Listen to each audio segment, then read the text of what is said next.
Hollywood struggles, angry fans, worlds that can never seem to mix. Video games and movies, two of our most visual, creative mediums, have tried to cross over for decades, with very little in the form of results. The expectations are now so low that with crossover adaptations between movies and video games, people just assume a video game based off a movie is terrible, and a movie based off a video game is probably even worse. From low-budget rip-offs to over-budgeted disasters, Hollywood just cannot seem to get the formula right when it comes to creating a video game adaptation. But what exactly is the reason why? Are the expectations too high? Is it directly correlated with production issues? Or is the process of turning a video game into a movie dead on arrival? It's time to really put the controller down and figure out what has gone so wrong with video game adaptations, and if there's any hope for the future. There's no denying it. Hollywood will adapt anything in an effort to make a profit and build a franchise. Adapting video games almost seems normal compared to movies based off of board games like Clue, toy products like Trolls, or even theme park rides like Pirates of the Caribbean. Compared to those, turning a video game movie should be pretty easy, but the struggles have been there since the beginning. Looking back, there's only 2 video game films to receive a percentage higher than 50% on Rotten Tomatoes, and those were both released in 2018.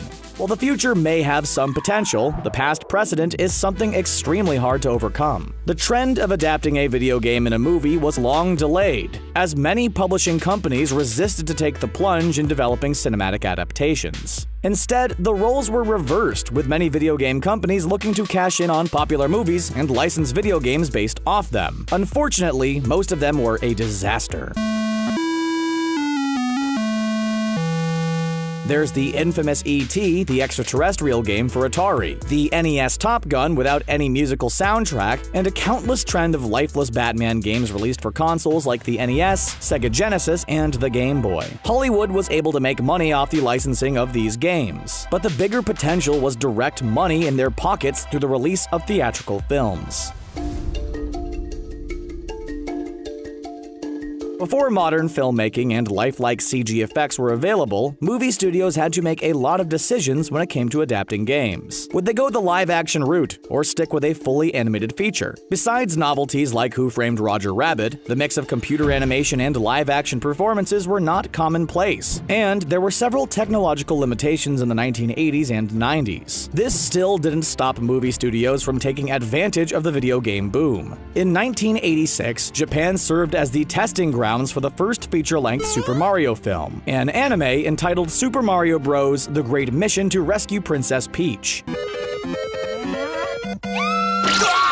Despite being only 60 minutes long, the film was released in Japanese theaters, and is known as the first ever movie adapted from a video game. The movie is a far cry from Mario, though. There's everything from a magical dog to Mario jumping into a television to begin his adventure. For American audiences, it would be another 7 years before their first video game movie would get released. But the source material was the same. Instead of sticking with the anime route, Nintendo chose to make a live-action Super Mario Bros. The first mistake of many when it came to adapting the game. Super Mario Bros. Is notoriously bad, featuring a mix of alternate universes, weird creatures, and moments which barely resemble the original game. Princess Daisy was used instead of Princess Peach, and besides the character names, the world of Super Mario is nearly impossible to recognize. Super Mario Bros. Represents a lot of what the 1990s had to offer for video game movies. Live-action films filled with cheesy dialogue, cheesy effects, and characters who kind of represented their gaming counterparts. Other notable releases included Double Dragon, Street Fighter, and Wing Commander. If there is a highlight among these films, it would be 1995's Mortal Kombat. Based off the fighting game, the movie kept things simple, setting up a huge fighting tournament, featured key characters with authentic designs, and some pretty great action scenes. The formula seemed to finally work, and then in 1997, Mortal Kombat Annihilation was released. I've seen everything.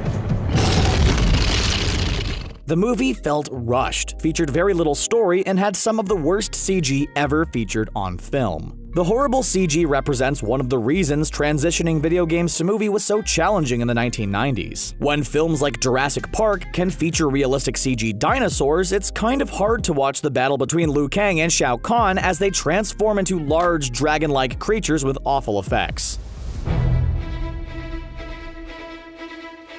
As we transitioned from the 1990s into the 2000s, gaming was changing. The PlayStation and Nintendo 64 brought on bigger games, bigger worlds, and bigger budgets. The same applied to movies as well. While Nintendo was reluctant to venture back into the world of movies, other companies quickly filled in. One of the more prominent releases was 2001's Lara Croft Tomb Raider. Released by Paramount Pictures, the film had a budget over $100 million. Angelina Jolie in the starring role, and action set pieces all over the globe. It grossed nearly $300 million at the box office, and was pretty well received by fans. So, was there finally a formula for success in the realm of video game movies? Not quite. In 2003, the Tomb Raider sequel, The Cradle of Life, bombed. At the same time Tomb Raider was showing potential for video game films, one director was single-handedly dragging down the whole subgenre, and his name is Uwe Boll. If there's anyone to directly blame for the bad reputation video game films get, it's him. Boll is notorious for getting the rights to video game franchises, putting together low-budget films and taking advantage of German tax credits to create a rushed production for little cost. As expected, the results are horrendous. Not only are the movies themselves bad, but they do very little to help the gaming franchises they represent. Plots are completely changed. Characters are basically namesakes, and there is little to find in the movies about the games besides the title. Boll's first dip into the world of video game films was House of the Dead, based off the popular arcade shooter. The film had some random scenes, effects which made no sense, and more elements of an island party more than any haunted house-styled scares. Able to recoup a little profit, Boll continued his adaptations with Alone in the Dark. The 2005 film was able to cast Christian Slater and Tara Reid in main roles, but was even worse than House of the Dead and received a rare 1% score on Rotten Tomatoes. Two major bombs didn't stop Uwe Boll from getting more licenses and making more low-budget video game movies. Blood Rain, Postal, Far Cry, and In the Name of the King, a Dungeon Siege tale were all released to terrible reviews and terrible box office numbers. By now, fans knew what to expect of Boll and his movies. A tarnished look which pretty much trickled down to the rest of the video game movie genre. Besides Boll's movies, a lot of mainstream video games avoided the adaptation route altogether. In 2002, the first Resident Evil movie was released, and the zombie story seemed to resonate with fans, and led to a massive franchise, which has spawned 5 sequels, huge box office numbers, and was part of the big wave of the zombie genre during the 2000s, and still going on today with shows like The Walking Dead. Resident Evil isn't award-winning filmmaking, but the movies definitely capture the spirit of the games. But for every Resident Evil movie, there's a poor survival horror film to follow. 2 Silent Hill films, Uwe Boll's aforementioned movies, and one of Dwayne Johnson's earlier roles in Doom, the disappointing sci-fi adaptation of the popular PC game. As storytelling only seemed to improve in video games, movies couldn't quite capture the same spirit, no matter how much effort or A-list talent went into the production. Nabbing big actors for starring roles in these films became a priority, but it often didn't help in the long run. Timothy Olyphant took on the role of Hitman, Mark Wahlberg played Max Payne, and Jake Gyllenhaal played the Prince of Persia. All 3 actors have gone above and beyond to prove their acting abilities, but the video game roles they played felt empty. No matter how much the actors are putting into the role, there are different expectations with a video game. Even with cinematic cutscenes and dramatic storytelling in video games, the player holding the controller is ultimately the hero. They make the decisions. They apply their own virtues and morals, and they help lead the story, no matter how much the game is set on rails and destined for the same ending. The paths are open, but you have to choose. When turning a game into the movie, the player loses this element of personal connection and control. This can make it harder for a viewer to connect to the movie, a lot harder for screenwriters to capture compelling characters. Gamers have a very personal connection to characters they've played as, and seeing the Jake Gyllenhaal version of the Prince of Persia may be completely different from what they actually had in mind. Connecting with audiences on this level is extremely hard, so epic tales and dramas may not work as well as an action action-based and plot-driven movie like Resident Evil. With the A-list actors, bigger budgets, and richer stories, video game movies tried to take themselves seriously for a while, but could still barely crack the mold of success. Taking a chance at adapting a game with very little plot also doesn't seem to work. Just look at 2014's Need for Speed. The racing game franchise has barely featured any known characters, mostly cars, and the film adaptation was looking to piggyback on the fame and massive success of the Fast and Furious franchise. Unfortunately, it felt like a cheap knockoff and did little to resemble the game series. The time frame of video games also make things hard to pack into a movie. Video games may feature over 20 hours of content, including cutscenes, dialogue, and gameplay. Never-ending open-world games like Warcraft may feature years of world building, characters, and lore. How could you possibly even begin to cram any of that into a film? Well, some companies have tried. 2016's Warcraft was pretty much a bomb in North America. Despite massive success in China, the film was bloated, complicated, and had to get through a ton of exposition just to showcase the story. The same problem occurred for Assassin's Creed. The game itself deals with memories and takes place in a character's head. Matching that on the screen is a massive challenge and either ends up creating an over-bloated film or one filled to the brim with plot holes and missing elements.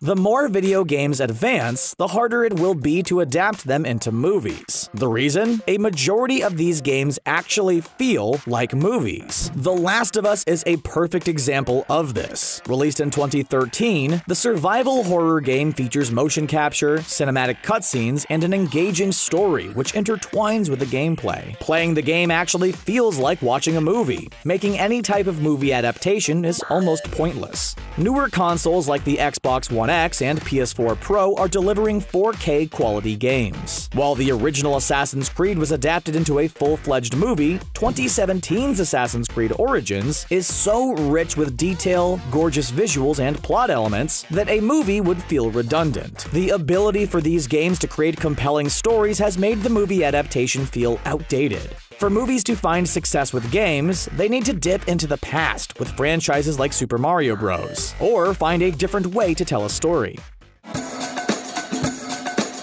Direct video game adaptations may not be the best way to go. While films like Street Fighter may be laughed off or mocked, Street Fighter characters were a comedic highlight in Wreck-It Ralph. Wreck-It Ralph is the biggest success and best example of a subgenre known as films about video games, rather than just adapted from them. Seemingly, films about playing video games are generally well received and hold up better than straight-by-the-number adaptations. Wreck-It Ralph was able to tell a completely original story, but we still got to see famous video game characters like Bowser, Sonic the Hedgehog, and Q*bert make appearances. Way before the video game adaptation was even a genre, we saw the 1989 release of The Wizard. Sure, it's a little cheesy today, but nostalgic fans love the overhyped prowess of the Nintendo Power Glove. I love the Power Glove. It's so bad.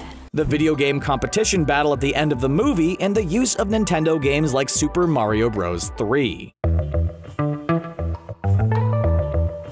And now we've journeyed all the way from The Wizard to Ready Player One. One of the top 20 films of 2018, Ready Player One focused on a futuristic VR video game world, where players took the form of several different avatars. The movie itself felt like an homage to the 1980s, and had all types of video game characters and pop culture references throughout. The Steven Spielberg-directed movie showcased a way video games and movie plots could be interwoven into each other, in a way which resonates with audiences. Wreck-It Ralph and Ready Player One are two of the biggest examples of films featuring the world of video games. There have been some missteps like Pixels and the Emoji Movie, but even films like Spy Kids 3D, Game Over, and Grandma's Boy have better reception than a majority of direct adaptations. Using the elements of a video game was also a major plot point for the reboot/sequel Jumanji: Welcome to the Jungle. The movie is one of Sony's highest-grossing films of all time, and the massive success has led to the development of a sequel.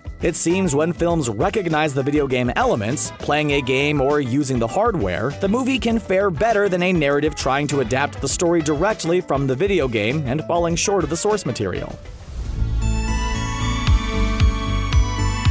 If there's one area of success, it's in the world of Saturday morning cartoons. Back in the 1990s, when creating 20 minutes of fluff for children to ingest on the weekends, expectations were pretty low, and a number of animated series delivered some pretty entertaining content. The Super Mario Bros. Super Show premiered in 1989, and featured a mix of live-action segments followed by animated stories featuring Mario and his gang.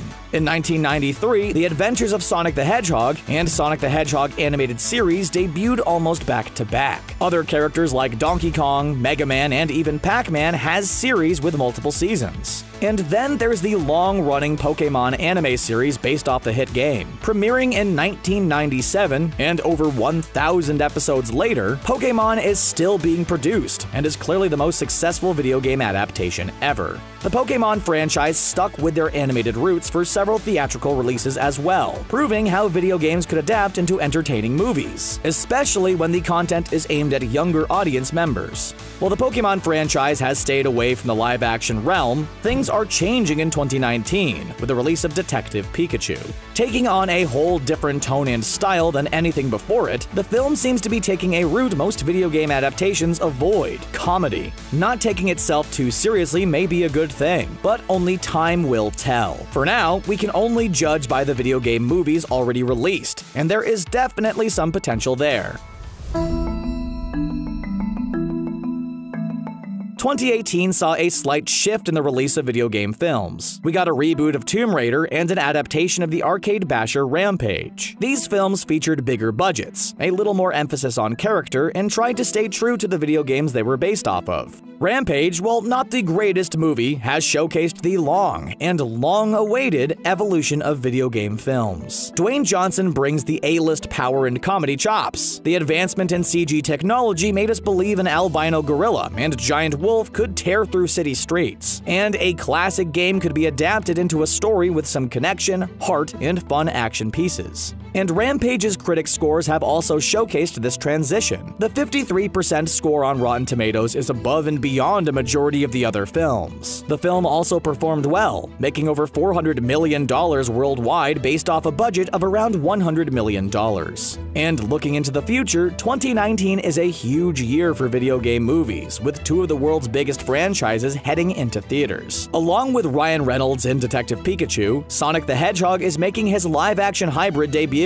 While we all have hope for a great Sonic movie, just the poster alone has many fans worried. The design of Sonic is so iconic, but it appears as if the filmmaker is already taking liberty with his blue fur and extremely muscular legs. And there are several other big-budget video game projects in the works as well. Henry Cavill is heading to Netflix in a multi-episode adaptation of The Witcher. Showtime is turning Halo into a 10-episode series with an estimated release sometime in 2020. It seems like production companies see the benefits of the expanded form of television and the world of video games. There are plenty of video game movies on the horizon as well. Resident Evil is looking to start off fresh with a reboot, which will match closely to game plots. Minecraft and Five Nights at Freddy's films look to aim at younger audiences. Spider-Man himself, Tom Holland, is slated to star in an adaptation of Uncharted, based off the famed game series with rich characters, crazy adventures, and plenty of action to make it feel like a modern take on Indiana Jones. The production itself has gone through a lot of ups and downs, including director Sean Levy leaving the project.